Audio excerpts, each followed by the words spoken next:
about all these pop artists who are capitalizing on rap. You know, what do you think about that? It's so ill, man. I think they're bullying it. Yeah, they just ripping. A lot of them have that exposure, that up front. You know what I'm saying? So they snatching and they just taking and going into their thing. You know, as far as like Bobby, he's a close friend of ours. You know, we went on tours with him.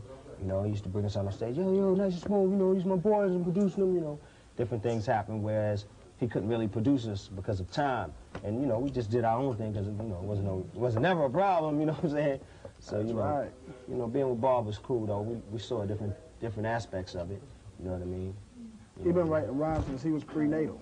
Word up. You know what I'm saying? Back with his first album, you know what I mean, when everybody was trying to doodle on him, you know what I mean, I was like, yo, kid, you got it, you know what I'm saying? And we used to write together, write rhymes for him, you know, keep pushing them, and then second album came, and the rest was history. Which rhymes did you write for him specifically? Girl Next Door, Half King of Stage, Baby Want to Tell You Something.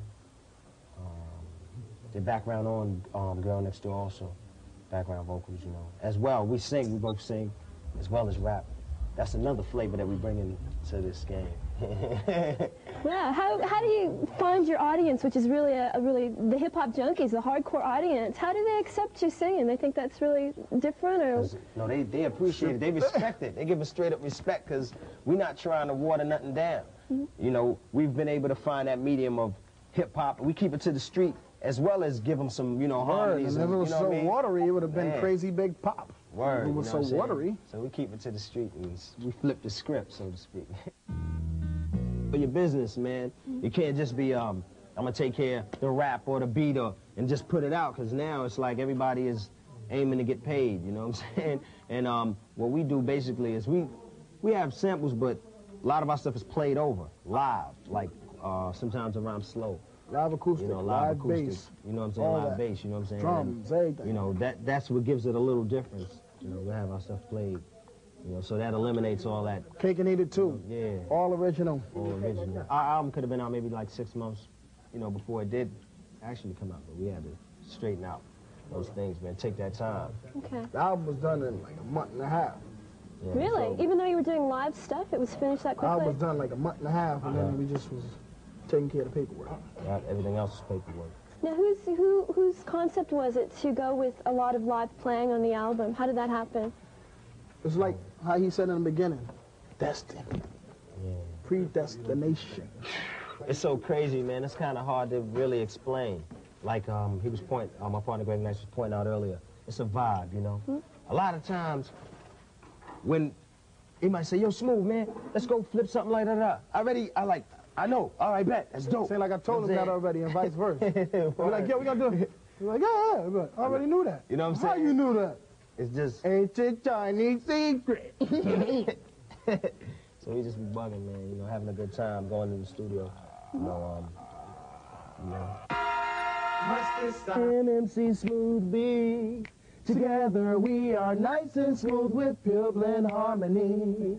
And just in case you wonder what went wrong, we'll say that we're sorry for keeping you waiting so long. Now country's at war, little kids cry rape, some lying, dying, crying, pulling on my cape. What? Massive meltdown, bring the red tape. Back up victims who call for vapes. What? New LP, time to make papes, get the album, cause single, CD, and tape. I'm styling, profiling, smiling, buck wildin', as a dope keeps on piling. Yeah! Somebody's knocking at my door. Who is it? Somebody's ringing my bell. Should I let him in? Oh, what the hell? Flipping my wig like I never did before. Got more rhymes than a mighty Thor. What? Piece of Ribadirci, I'm out the door. Who?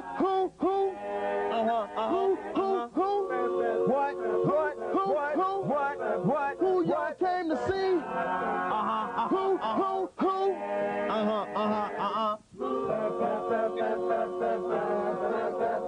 What's your name? I'm Smooth B, I'm at the top of the pop. I rap and sing cause I'm versatile. Give me an inch, damn right, I'll take a mile cause I keep funky fresh routines on file. There's a lot of MCs out there that show and don't prove.